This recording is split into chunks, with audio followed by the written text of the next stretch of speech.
அது மாத்திரமல்ல, ஆண்டவராய் இயேசு கிறிஸ்து யார் என்றால், நல்லா கவனிக்கிறீங்களா? ஆண்டவராய் இயேசு கிறிஸ்து யார் என்றால், இந்த உலகத்தில் இருக்கிற யாரை காட்டிலும் மிகவும் நெருக்கமானவர். இருக்கிற ஒவ்வொருவரும் இன்னைக்கு புரிந்து கொண்டு வீட்டுக்கு செல்லுங்கள். ஆண்டவராய் இயேசு கிறிஸ்து யார் என்றால், இந்த உலகத்திலேயே இருக்கக்கூடிய எந்த மனிதனை காட்டிலும், எந்த நபரை காட்டிலும், யாரை காட்டிலும் மிகவும் நெருக்கமானவர் தான் ஆண்டவராகிய இயேசு கிறிஸ்து. உங்கள் கணவரை காட்டிலும் இந்த ஆண்டவராய் இயேசு கிறிஸ்து மிகவும் நெருக்கமானவர். உங்கள் மனைவியை காட்டிலும் ஆண்டவராய் இயேசு கிறிஸ்து மிகவும் நெருக்கமானவர். உங்கள் பெற்றோரை காட்டிலும் ஆண்டவராய் இயேசு கிறிஸ்து மிகவும் நெருக்கமானவர். உங்களுடைய நண்பர்களை காட்டிலும் ஆண்டவராய் இயேசு கிறிஸ்து மிகவும் நெருக்கமானவர். உங்களுடைய சிநேகிதிகளை காட்டிலும் ஆண்டவராய் இயேசு கிறிஸ்து மிகவும் நெருக்கமானவர். உங்களுடைய பிள்ளைகளை காட்டிலும் ஆண்டவராய் இயேசு கிறிஸ்து மிகவும் நெருக்கமானவர். உங்கள் கூட பிறந்த சகோதர சகோதரிகளை காட்டிலும் ஆண்டவராய் இயேசு கிறிஸ்து மிகவும் நெருக்கமானவர். நான் சொல்லுகிறேன், இந்த உலகத்தில் இருக்கிறவரை யாரும் இவ்வளவு நெருக்கமாக இருக்க முடியாது. உங்கள் புருஷன் உங்கள் கூட வர முடியாது, உங்கள் மனைவி உங்கள் கூட வர முடியாது, உங்கள் அப்பா அம்மா உங்கள் கூட வர முடியாது. ஆனால் ஆண்டவர் உங்கள் கூட வர்றாரு. நீங்கள் எங்கே போனாலும் ஆண்டவர் உங்கள் கூட வர்றாருங்க. இவரை விட நெருக்கமானவர் இந்த உலகத்தில் வேற யாரையா இருக்க முடியும் நினைக்கிறீங்களா? ஸ்கூலுக்கு போகும்போது பின்னாடியே போக முடியுமா? பிள்ளை பின்னால எந்த நண்பனும் கூட இருக்க முடியாது, எந்த தோழியும் கூட என்ன செய்ய முடியாது, இருக்கவே முடியாது. ஆனால் ஆண்டவர் 24 மணி நேரமும், நீங்கள் தூங்கும் போதும் எந்திரிக்கும் போதும் போகும்போது வரும்போதும் எப்பயுமே கூட இருக்கிறாரு. நான் சொல்றேன், இந்த உலகத்தில் இருக்கிற வேற யாரை காட்டிலும் மிகவும் நெருக்கமானவர் நம்முடைய ஆண்டவராய் இயேசு கிறிஸ்து. நான் கேட்கிறேன், அப்புறம் எதுக்கு பயப்படுறீங்க? அப்புறம் எதுக்கு பயப்படுறீங்கன்ற? அப்புறம் எதுக்கு நீங்க பயத்தோடு தூங்கணுன்ற? அவர் மிகவும் திகிலடைந்தார். அவர் பயத்தை கல்வாரி சிலுவையில் அனுபவித்தார். கெத்செமனே தோட்டத்தில் அனுபவித்தார். பயத்துக்கு கல்வாரி சிலுவையில் முடிவு கட்டினார். பயத்திலிருந்து நம்மை விடுதலை ஆக்குவதற்காக இன்னைக்கு கர்த்தர் நம்ம கூடயே இருக்கிறாரு. ஆகையால் நீங்கள் பயப்பட வேண்டிய அவசியம் கிடையவே கிடையாது. ஆமென். வாசிப்போம். யோசுவாவின் புஸ்தகம் 1ஆம் அதிகாரம் 9வது வசனம். நான் உனக்கு கட்டளையிடவில்லையா? பலன் கொண்டு திட மனதா இரு, திகையாதே, கலங்காதே. நீ போகும் இடமெல்லாம் உன் தேவனாகிய கர்த்தர் உன்னோடே இருக்கிறார் என்றார். இங்கே நான் வாசிக்கிறோம், தெளிவாய் சொல்லப்பட்டிருக்கிறது. என்ன சொல்லப்பட்டிருக்கிறது? பலன் கொண்டு திட மனதா இரு, திகையாதே, கலங்காதே.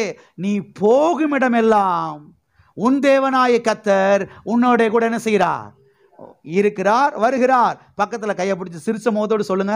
அலுவனி முகத்தோடு சொல்லக்கூடாது, சிரிச்ச முகத்தோடு சொல்லணும். சொல்லுங்க, எல்லாரும் முகத்தை பார்த்து சொல்லுங்க. உங்கள் தேவனாகிய கர்த்தர் நீங்க போகிற இடமெல்லாம் உங்களோட வருகிறார். ஆகையால் பயப்பட வேண்டாம், கலங்க வேண்டாம். பலன் கொண்டு திடமனதாயிருங்கள், திகையாதிருங்கள், கலங்காதிருங்கள். ஆமென். கண்ணாடி முன்னாடி நின்றுக்கிட்டு இந்த வசனத்தை உங்களை பற்றி சொல்லணும். நம்ம கண்ணாடி முன்னாடி எதுக்கு போய் நிற்கிறோம்? சொல்ல வேணாம், சொல்ல வேணாம். ஆனால் கண்ணாடி முன்னாடி போய் நின்றுக்கிட்டு உங்கள் மேலே கையை வச்சுக்கிட்டு நீங்கள் சொல்லி பாருங்க, பயப்படாத, கலங்காத, திகையாத, தேவன் உன் கூட இருக்கிறாரு. நீ எங்கெல்லாம் போறையோ அங்கெல்லாம் உன் தேவனாய கர்த்தர் உன் கூட வர்றாருன்னு ஒரு 10 முறை கண்ணாடியை பார்த்து சொல்லி பாருங்க. என்ன மாதிரி தைரியம் உள்ள வருது பாருங்க, என்ன மாதிரி விசுவாசம் உள்ள எழும்புது பாருங்க. விசுவாசம் இன்க்ரீஸ் ஆகும், தைரியம் இன்க்ரீஸ் ஆகும். ஆமென். கண்ணாடி முன்னால் போய் நின்றுக்கிட்டு உன் மூஞ்சி முகர கட்டையும் பாரு, இதெல்லாம் ஒரு மூஞ்சியா? கொஞ்சம் சிவப்பா பறக்காம போயிட்டேமே, இதுவே 25 வருஷமா சொல்லிக்கிட்டு இருக்கிறது. இல்லை, என்னையும் ஒரு மாதிரியா பார்க்குறீங்க? தேவையில்லாதெல்லாம் சொல்றதை விட்டுட்டு அவசியமானது சொன்னீங்கன்னா வாழ்க்கையில முன்னேறி அடுத்த ஸ்டெப்புக்கு என்ன செஞ்சிடலாம், மேலே போயிடலாம். ஆமென். ஆகவே இந்த உலகத்திலேயே மிகவும் நெருக்கமானவர் ஆண்டவராகிய இயேசு கிறிஸ்து. எந்த மனுஷனை காட்டு நெருக்கமானவர். அவர் உங்க கூடயே வர்றார், உங்க கூடயே பயணிக்கிறார், பயணம் செய்கிறார். ஆகையால் நீங்கள் பயப்பட வேண்டிய அவசியம் கிடையாது. எல்லா பயத்திலிருந்து ஆண்டவராய் இயேசு கிறிஸ்து நம்ம என்ன செய்திருக்கிறார்? விடுதலையாக்கி இருக்கிறார். அது மாத்திரமல்ல, இந்த உலகத்தில் இருக்கிற யாரை காட்டிலும் எதை காட்டிலும் கர்த்தர் பெரியவர். இந்த உலகத்தில் இருக்கிற யாரை காட்டிலும் கர்த்தர் யாருங்க? பெரியவர். எனவே நீங்கள் பயப்பட வேண்டிய அவசியம் இல்லை. உலகத்திலே பெரியவர் கூட இருக்கும் பொழுது எதுக்கு பயப்படுறீங்க?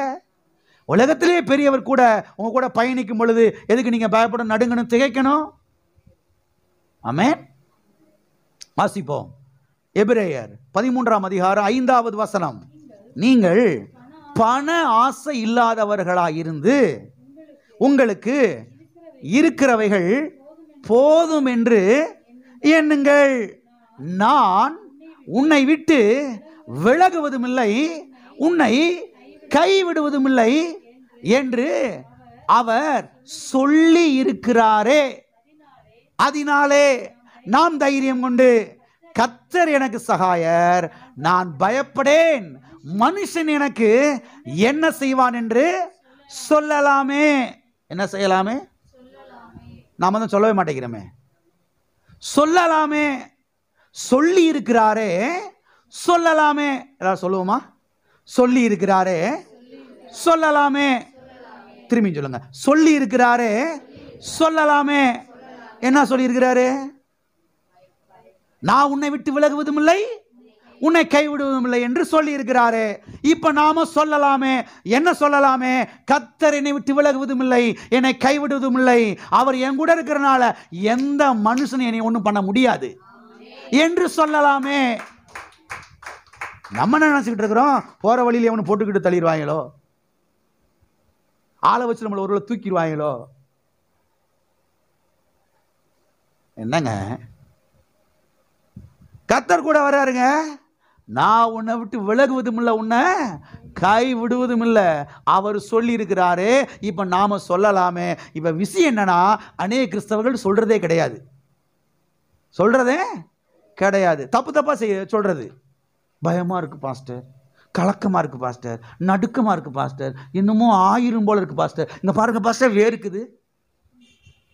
இங்க பாருங்க பாஸ்டர், என்ன செய்யுது? அது சும்மா வேர்த்து இருக்கும். இதுக்கெல்லாம் அவங்க என்ன செய்யுது? வேர்க்குது பாஸ்டர் அப்படின்னு சொல்லி என்னத்தான் சொல்லிக்கிட்டு இருப்பான். கர்த்தர் உங்க கூட என்ன செய்யறாரு? இருக்கிறார். ஆமென். உலகத்தில் இருக்கிறவனில் உங்களுக்குள்ளே இருக்கிறவர் பெரியவர். ஒரு பிரசங்கரை குறித்து ஒரு செய்தியில கேட்டுக்கிட்டு பாருங்க. அமெரிக்கா தேசத்திலே நியூயார்க் பட்டணத்திலே வால் ஸ்ட்ரீட் என்கிற ஒரு ஸ்ட்ரீட் இருக்குது பாருங்க. நீங்க போய் கூகுள்லாம் பார்த்தீங்கன்னா தெரியும், யூடியூப்லாம் போனீங்கன்னா பார்க்கலாம். அமெரிக்கா தேசத்திலே நியூயார்க் பட்டணம் என்கிற ஒரு பட்டணம் இருக்கிறது. அதில் வந்து வால் ஸ்ட்ரீட் என்கிற ஒரு ஸ்ட்ரீட் இருக்குது பாருங்க. இங்க பார்த்தீங்கன்னா உலகத்திலேயே பெரிய பெரிய பில்டிங் இங்கே தான் இருக்குமா பாருங்க. வானளாவிய கட்டிடங்கள், 200 மாடி 250 மாடி கட்டிடங்கள், வானளாவிய கட்டிடங்கள் இங்க இருக்குமா பாருங்க. உலகத்திலேயே உயரமான கட்டிடங்கள் இங்க தான் இருக்குமா. அண்ணாந்து தான் பார்க்கணுமா பாருங்க. அப்படியே தலை சுத்திடுமா பாருங்க பார்க்கறதுக்கே. அந்த மாதிரி பில்டிங்லாம் அங்கே தான் இருக்குமா பாருங்க. ஒரு நாள் பாருங்க, இந்த ஸ்ட்ரீட் வழியாக இந்த பிரசங்கியாரு நடந்து போய்கிட்டு இருந்தாராம் பாருங்க. நடந்து போயிட்டு இருக்கும் பொழுது இந்த கட்டிடத்தெல்லாம் அவர் அப்படியே அண்ணாந்து பார்த்துக்கிட்டே போனாராம் பாருங்க. இப்படி பார்த்துக்கிட்டே போகும்போது இவருக்குள்ள சொல்லி முடியாத ஒரு பயம் வந்துருச்சான். இதெல்லாம் பார்க்கும்போது சொல்லி முடியாத ஒரு பயமும் கலக்கமும் தாழ்வு மனப்பான்மையும் உள்ள வர ஆரம்பிச்சிருச்சான் பாருங்க. அது மாத்திரமல்ல, இவருக்குள்ளேயே சொல்லிக்கிட்டே அப்படியே நடந்து போனாராம் பாருங்க. என்ன சொல்லிக்கிட்டே போனாராம்? நான் எவ்வளவு சின்ன மனுஷன், நான் எவ்வளவு சின்ன மனுஷன், இந்த உலகம் எவ்வளோ பெரிய உலகம், அப்பா எவ்வளோ பெரிய பில்டிங் இருக்குது, வானளாவிய கட்டிடங்கள் இருக்குது, நம்மளாம் இம்மாந்துண்டு ஆளு, ஒரு சின்ன ஆளு, சாதாரண ஆளு அப்படின்னு பாருங்க தனக்குள்ளேயே சொல்லிக்கிட்டே இப்படி போனாராம் பாருங்க. சொன்னது மாத்திரமில்ல, இவருக்குள்ள சொல்லி முடியாத அந்த பயமும் கலக்கமும் வேதனை இவருக்குள்ள அப்படியே உள்ள எலும்ப ஆரம்பிச்சிருச்சா பாருங்க. அது மாத்திரமில்ல, கொஞ்ச நேரம் கழிச்சு கர்த்தர் இவரோடு பேச ஆரம்பிச்சாராம். கர்த்தர் உள்ளத்திலிருந்து உணர்த்த ஆரம்பிச்சாராம். கர்த்தர் உள்ளத்திலிருந்து சத்தம் கொடுத்தாராம் பாருங்க. கர்த்தர் என்ன சொன்னாராம்? மகனே, இவ்வளோ பெரிய உலகத்தை சிருஷ்டித்த உன்னுடைய தேவனாகிய தகப்பனாகிய நான் உன் கூட இருக்கிறேன். இவ்வளோ பெரிய உலகம் சொல்லி நீ வாயை பழக்கிற, ஆச்சரியப்படுற, வானளாவிய கட்டடங்கள் நினைக்கிற, இவ்வளோ பெரிய உலகத்தை சிருஷ்டித்தது யாரு தெரியுமா?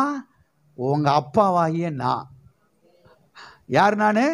உன் அப்பாவாகிய நான் இந்த உலகத்தை காட்டிலும் பெரியவர், நான் உன் கூடயே என்ன செய்யறேன், இருக்கிறேன் என்று கர்த்தர் சொன்னாராம் பாருங்க.